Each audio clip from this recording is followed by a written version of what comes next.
올지 몰랐거든요. 사무실에 있다가 보통은 1시간 이상 전에 에어컨을 틀어놓는데 오늘은 1시간 조금 안 되게 올라와서 에어컨을 틀은 것 같아요.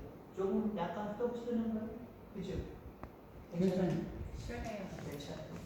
반팔 입으셨으니까 시원하죠. 전 여기까지 오고 있어요. 더워요. 부럽지는 않아요. 잘 오셨습니다. 주님으로 환영하고 축복합니다. 오늘도 귀한 은혜 받고 돌아가게 되기를 주의 이름으로 소원합니다. 앞서서 기도할 때 그런 말씀 드린 것처럼 우리 인간은 그냥 사는 게 아니에요. 우리가 움직이는 모든 것들은 우리에게 목적이 있기 때문에 그렇습니다. 목표하는 것이 있기 때문에 그래요. 왜 쉬고 싶고 왜 그냥 편안하게 있고 싶고 그런데 여러분 왜 땀 흘려서 매일같이 출근해야 되고 매일같이 일해야 됩니까? 마지못해 하지요. 어쩔 수 없이 하지요. 그건 그냥 핑계대는 말이고요. 여러분이 목적하는 뭔가가 있기 때문에 목표는 뭔가가 있기 때문에 더 자고 싶어도 알람 맞춰놓고 벌떡 일어나시는 거예요. 가고 싶지 않고 다시 눕고 싶고 편안하게 있고 싶어도 옷 갈아입으시고 출근하시고 일하시는 거예요. 뭔가 목표하는 게 분명히 있다라는 거죠. 그런데 여러분들 세상 사람들과 똑같은 목적을 가지고 살아가면요 행복할 것 같지요. 기쁨이 넘칠 것 같지요. 그런 부분도 없지 않아 있습니다. 그런데 잠시 잠깐이에요. 그때뿐만 없어요. 근데 우리 가운데 하나님의 뜻, 하나님의 목적을 가지고 살아간다고 한다면 우리는 세상이 줄 수 없는 행복, 기쁨을 누리며 살아갈 수 있어요. 오늘 그리고 다음 주에 드려질 말씀이 이런 포인트를 가지고 말씀을 계속 이어서 증거할 것입니다. 하나님은 왜 사랑하는 성도들에게 고통을 허락하셨을까요? 왜 고통을 허락하셨을까요? 고통 없는 그리스도인, 얼마나 좋아요. 내가 예수를 믿으면 그 예수님이 나한테 좀 고통 좀 걷어주시고 없애주시고 고통 없는 그리스도인, 얼마나 타이틀이 좋아요. 전도하기도 쉽잖아요. 예수 믿으면 고통 없어요. 그럼 얼마나 좋아요. 아픔 없어요. 질병 없어요. 그럼 얼마나 좋아요. 근데 우리는 그만큼 그 얘기가 나왔다가도 잘 안 나오잖아요. 왜? 예수 믿어도 아파요. 예수 믿어도 고통이 있어요. 아니, 때로는 예수 믿을 때 더 갑작스럽게 고통이 몰려올 때도 있어요. 그러니까 우리가 그렇게 얘기하고 싶지만 얘기를 잘 못하는 게 있긴 있어요. 여러분, 기쁨을 경험하기 위해서는요 감각이 살아있어야 됩니다. 기쁨을 느끼는 감각이 있어요. 기쁨이 와도요, 기쁨의 조건이 와도 감각이 옥토와 같은, 말 그대로 옥토와 같은 사람은요 금방 기쁨을 느껴요. 근데 마음이 굳어있는 사람들, 교만한 사람들, 기쁨의 조건이 나에게 다가와도요 별 기뻐하지 않아요. 왜요? 그 감각을 온전히 작동시키지 못하기 때문이다라고 하는 거죠. 흔히 그런 말 하죠. 기쁨은 와 닿는 거다. 와 닿는데 닿는 걸 느끼는 사람이 있고 닿는 걸 느끼지 못하는 사람이 있다라고 하는 거예요. 자, 우리는 감동받을 때, 깨달음이 임할 때 그때 감격의 눈물이 나오고 또 가슴이 뭉클해지면서 기쁨을 누리기도 합니다. 우리에게 감동이 없다라고 하는 건 뭐예요?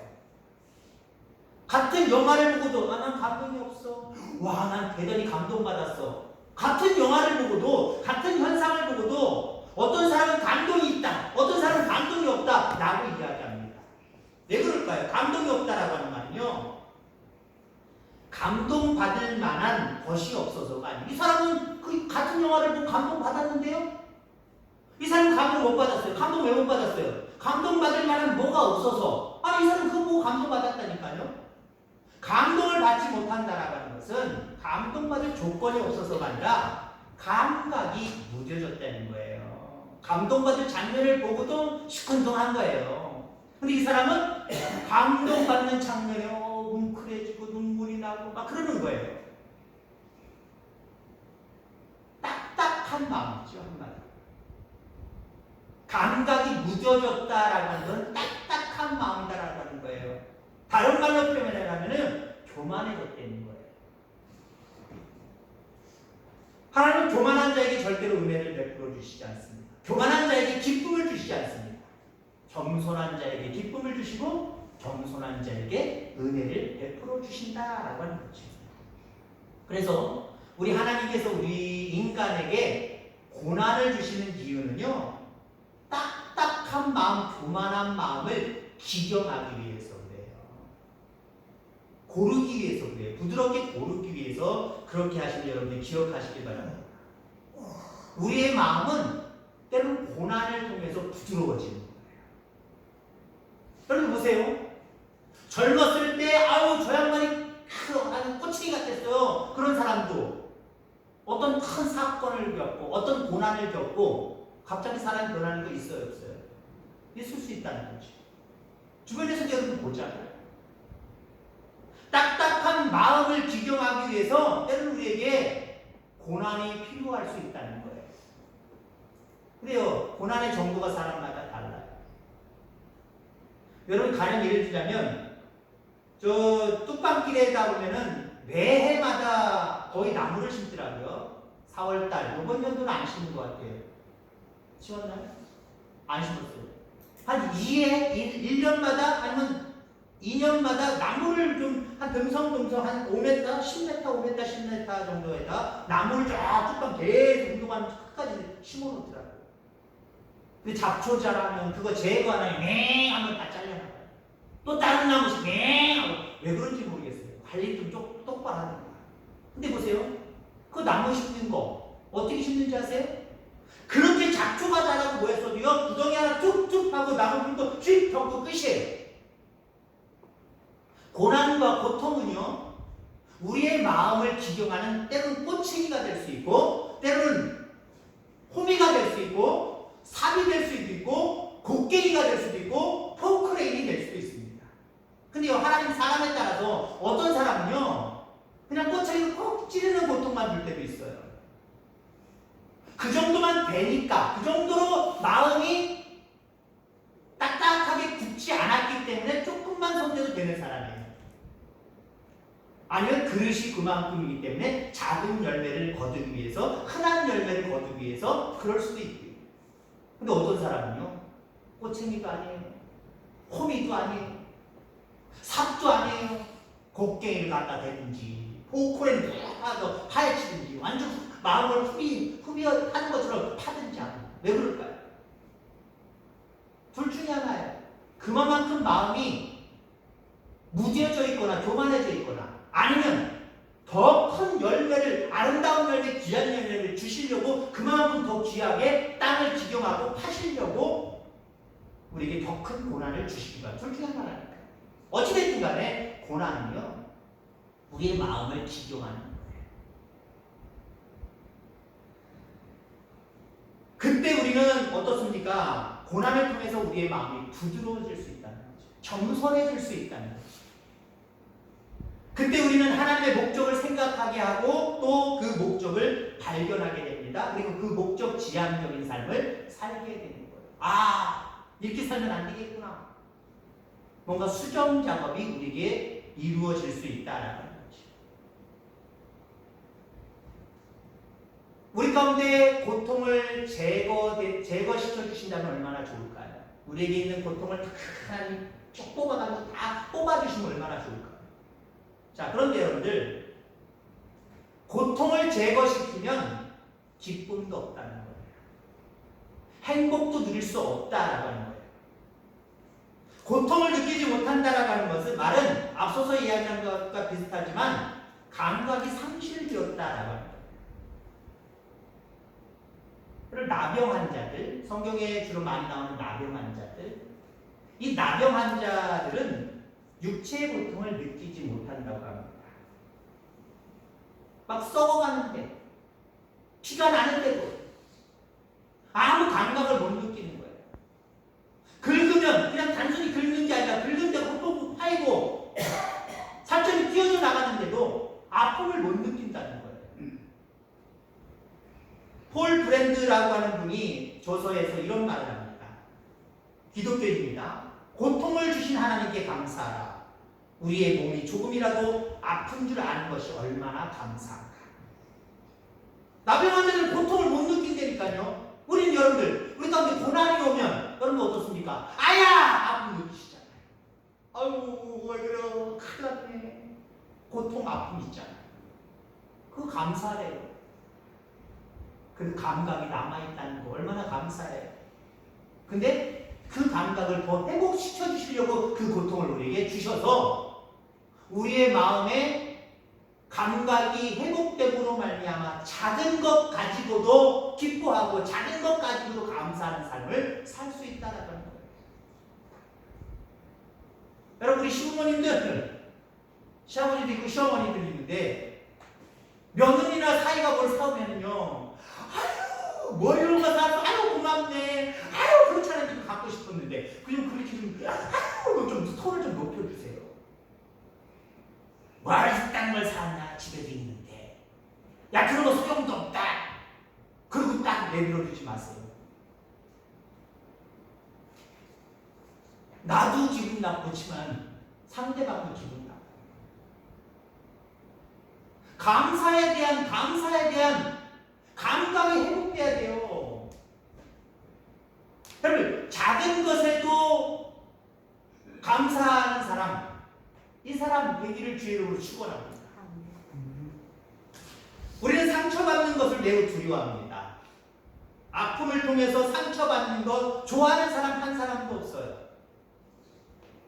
그러나 상처를 통해서 더욱 민감해질 수 있다는 것을 잊지 말기를 주의 이름으로 축원합니다. 가시 같은 질병이 바울에게 있었습니다. 단순히 가시라고 이야기하지만 바울에게는 너무 거치장스럽고 너무 고통스러운 그런 질병이었어요. 하나님, 복음을 증거하는데 방해돼요. 이 가시 좀 빼주세요. 이 아픔 깨끗하게 치료해주세요. 하나님 거절하셨죠? 왜냐하면 그 가시를 통해서 하나님은 바울이 교만해지지 않기를 원하셨기 때문에, 감각 없는 자가 되지 않기를 원하셨기 때문에. 그래서 바울은 실질적으로 그 가시 때문에 늘 겸손했고요. 늘 그 가시 때문에 하나님을 바라볼 수밖에 없었고요. 그 가시 때문에 자기의 삶의 목표가 무엇이고 목적이 무엇인지 정확히 알고 그 뜻대로 그 목적대로 살아갈 수 있었다라고 합니다. 여러분, 우리를 상처나게 만드는, 아프게 만드는 가시, 때로는 고난이라고 할 수도 있지요. 이것 때문에 너무 힘들어하지 마시길 바랍니다. 오히려 내가 그 아픔들, 가시들을 통해서 아픔을 경험하고 있다고 한다면, 느끼고 있다면 오히려 감사하시길 바랍니다. 감각이 살아있다라고 하는 거예요. 곧 그 고통 때문에 큰 기쁨을 맛보게 될 날이 올 거예요. 그게 지금은 고통이지만 그 고통이 나중에는 자기에게 큰 기쁨으로 다가올 날이 분명하게 있다라고 하는 겁니다. 여러분, 언제 삶의 목적을 다시 한번 깊이 생각하는 계기가 되나요? 내가 왜 사는 거지? 내가 무엇을 위해서 사는 거지? 이걸 깊이 있게 생각할 때가 언제예요? 잘 나갈 때? 행복할 때? 기쁠 때? 아니에요. 그럴 때는요, 계속 가자예요. 계속 가자예요. 지금 사는 대로 계속 가자예요. 근데 여러분들, 내 삶 가운데 내가 왜 사는지, 어떤 목적을 가지고 사는지, 이게 참 고민될 때가 있어요. 이걸 다시 수정할 때가 있어요. 그때는요, 삶이 힘들 때예요. 삶의 고난이 있을 때예요. 저도 미국에 있다가 한국으로 나오게 되는 결정적인 부분이 무엇인지 아십니까? 그냥 삶에 힘이 들었어요. 삶 자체에도 힘이 들었고 목회에도 힘이 들었어요. 일단 문화가 달라요. 언어가 달라요. 완벽하게 제가 언어를 구사할 수 없어요. 말이 잘 안 통해요. 답답해 죽겠어요. 그런 가운데 일을 해야 돼요. 말 그대로 아르바이트 아니에요. 거의 주 6일, 5일이라는 생업이에요, 생업. 8시간 정도 일하고 들어와요. 집사람이나 저나 일하고 들어와요. 그 사람이 힘들어 죽겠어요. 고등학교 졸업하고 바로 신학 가가지고 계속해서 그 계통으로 목회만 했던 사람인데 미국에서 일을 하려고 하다 보니까 일하면서 생활하다 보니까 그것도 아르바이트가 아니라 아예 그냥 정식 직원이죠. 정식 직원으로 일하다 보니까 그게 여러분들한테 당연할지 모르지만 저한테는 힘든 일이었어요. 목회를 하면서 일하는 게 대단히 힘들었어요. 그러면서 여러 가지 모습 때문에 목회를 하는 모습 속에서도 여러 가지 모습 때문에 충전할 수 없고 목회자들끼리 모여서 뭔가 털어놓고 뭐 할 것도 없고 그러다 보니까 나에게 주신 삶의 목표 그 중에 하나가 목표거든요. 복음을 증거하고 많은 사람들을 그리스도께 인도하는 이 목회의 일들이거든요. 여기에 대해서 회의를 느끼기 시작해요. 내가 목사 맞아? 내가 목회자 맞아? 아닌 것 같아요. 아닌 것 같아요.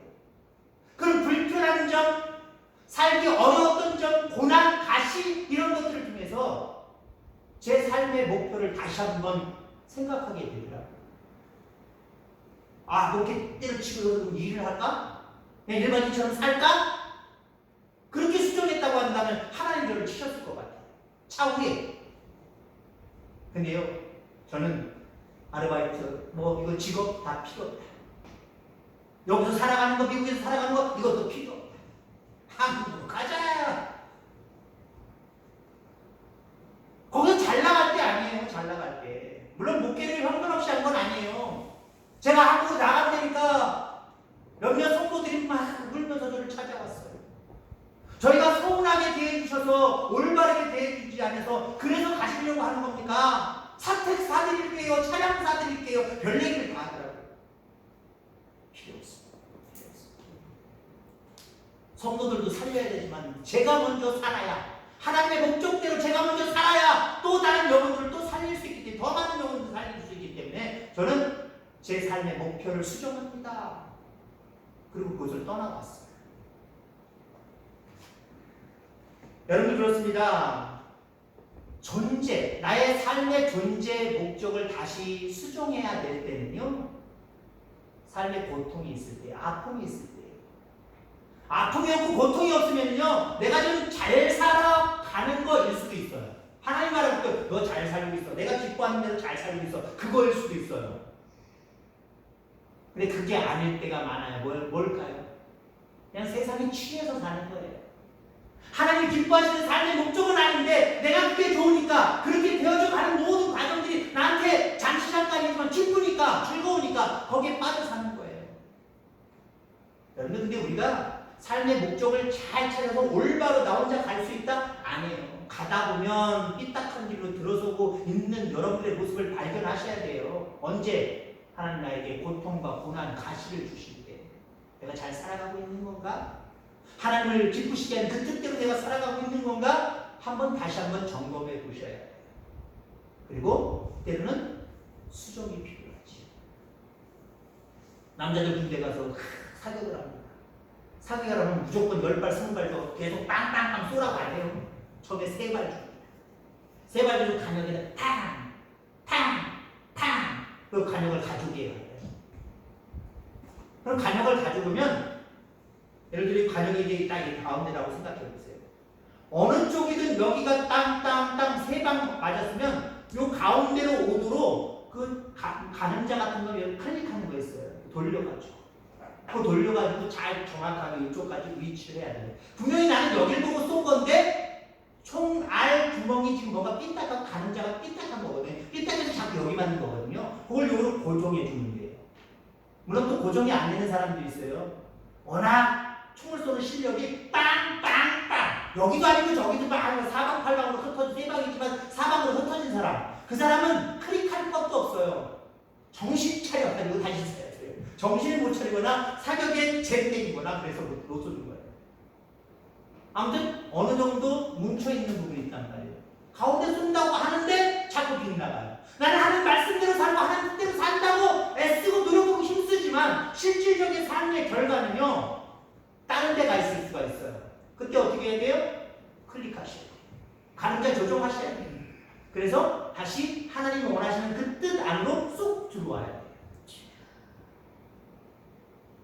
그런 삶을 살아가는 저와 여러분들 되기를 주의 이름으로 축원합니다. 하나님이 쓰신 인물들, 성경에 하나님이 쓰신 인물들을 가만히 보세요. 우리가 바라볼 때도 위대하게 된 사람들, 큰 일을 한 사람들, 그 사람들을 보면요, 그들의 과정을 보면은 하나같이 공통점이 있어요. 많은 아픔들, 고통들이 그들에게 있었다는 거예요. 모세 보세요. 이스라엘 백성을 인도했던 영도자 모세. 태어날 때부터 죽음의 위기를 겪어야 되고요.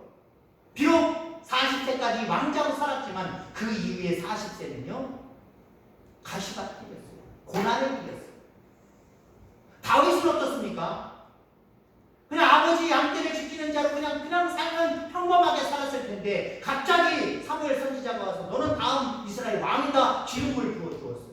근데 왕은커녕 죽음의 위기를 수년 동안 헤치며 살아가야 되잖아요. 얼마나 그 삶이, 여러분들 죽음을 피해서 도망다니는 사람들 한번 상상만 해보세요. 실질적으로는 없었겠지만 상상해보세요. 얼마나 그 다윗의 인생이 가려워요. 불쌍해요.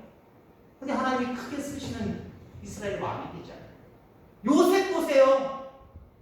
애굽의 총리가 되어서 이스라엘 전체를 구원하고 그 애굽뿐만 아니라 인근의 모든 나라들을 먹여 살렸던 그 지혜로운 엄청난 위대했던 요셉. 그 요셉도 과정을 보니까요, 형들한테 미움받아갖고 노예로 팔려고, 형들한테 비록 배다른 형들이지만 형들이 동생을 팔아먹어요. 그 고통, 그 아픔, 그 마음의 아픔은 얼마나 컸을까요? 그걸 짓누르면서 살아가요. 남의 집 종살이를 하면서 짓누르면서 살아가요. 작은 것에서 오히려 감사하면서 행복해하면서 살아가요. 그랬더니 결국 꿈대로 위대한 인물이 되잖아요. 성경의 모든 위대한 인물들은요, 고난을 통과한 다음에 하나님이 쓰시는 귀한 인물로 등장하더라는 거, 결과가 그렇다는 거 우리에게 보여주고 있습니다. 바울은 고난 중에 살면서도 억울해하지 않았습니다. 오히려 기뻐했습니다. 자신이 살아야 할 이유를 발견했기 때문에 그렇습니다. 여러분, 우리가 기뻐할 수 있는 것, 기쁨의 조건들이 오냐 안 오냐를 따지지 마시길 바랍니다. 내가 기쁨의 조건을 안 오고 자꾸 고통의 조건들만 자꾸 내게 다다른다고 생각하고 불평해하고 원망해하지 마시길 바랍니다. 내가 살아가야 될 목적을 깨달으면요, 기쁨의 조건이 오면 너무 좋은 거고, 더 과하게 좋은 거고, 요만한 거 와도 너무 좋은 거고요. 고난이 내게 닥쳐도 삶의 목적을 깨달은 사람들은요, 그거 아무것도 아닌 거예요. 이겨낼 수 있는 거예요. 빌립보서 1장 20절에 보면 오늘 본문 말씀이기도 하죠. 2절의 말씀, 나의 간절한 기대와 소망을 따라 아무 일에든지 부끄럽지 아니하고 오직 전과 같이 이제도 온전히 담대하여 살든지 죽든지 내 몸에서 그리스도가 존귀되게 하려 하나니. 바울은 자기의 삶의 목적을 정확하게 알고 있었어요. 그리고 그대로 살았어요. 그러니까 그에게 오는 고난, 감옥, 매, 죽음의 위기 아무것도 아니에요. 이겨낼 수 있었던 거예요. 그 속에서도 오히려 그는 기뻐하고 즐거워하고 행복할 수 있었던 거예요. 왜요? 삶의 목적을 깨달았기 때문에. 그의 삶의 목적은 뭡니까? 살든지 죽든지 나를 통해서 예수 그리스도가 존귀되는 것, 나를 통해서 하나님 영광 받으시는 것, 이게 나의 삶의 목표다. 이게 목적이다.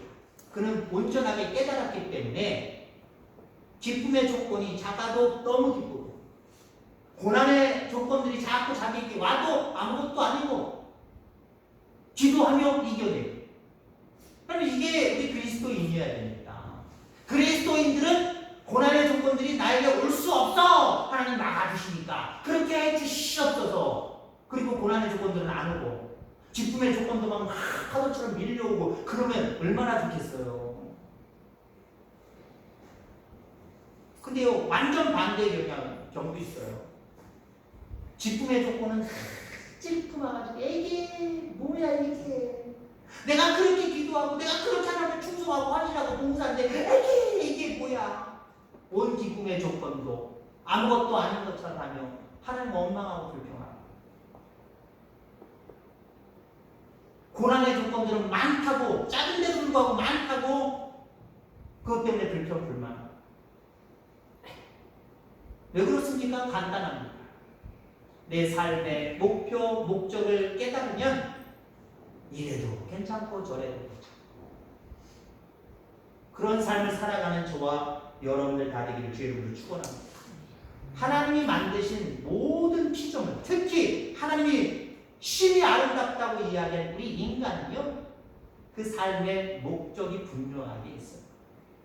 하나님 그냥 어쩔 수 없이 몰라 그냥 하다 보니까 그거 없어요. 그런 존재는 한 사람도 없어요.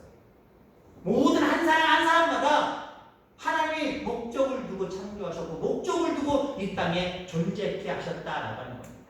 그래서 만물은요, 그 목적대로 쓰임받을 때 참된 기쁨과 행복이 있는 거예요. 그 목표를 잃어버리고 망각해버리고 세상 사람들처럼 살아가는 것에 기쁨과 만족과 행복이 있는 것 아니에요. 더군다나 영원한 생명이 절대로 거기는 없어요. 잠시 잠깐의 기쁨과 만족과 행복은 있겠지요. 거기에 여러분 속지 마시길 바랍니다. 하나님 우리를 통해서 살든지 죽든지 그리스도가 존귀하게 되는 것, 하나님께서 영광을 받으시는 것, 그 목적을 두고 우리를 이 땅에 존재케 하셨고요, 이 땅에서 우리를 이끌어 가고 계십니다. 여러분들 무엇 때문에 기뻐하고 즐거워하는 인생을 살아가고 있습니까? 어떤 것을 목표를 두고 살아가고 있습니까? 내 주여 뜻대로 행하시옵소서. 하나님의 뜻이, 하나님의 목적이 나의 뜻이 되고 나의 목적이 되기를 원합니다. 이렇게 고백하고 이렇게 간구하고 때로는 고난을 통해서 그 하나님의 목적들을 더 잘 깨달아감으로 그 하나님이 인도하신 목적대로 살아가는 저와 여러분들 다 되어지기를 주의 이름으로 축원합니다. 기도하겠습니다. 하나님 아버지 감사합니다.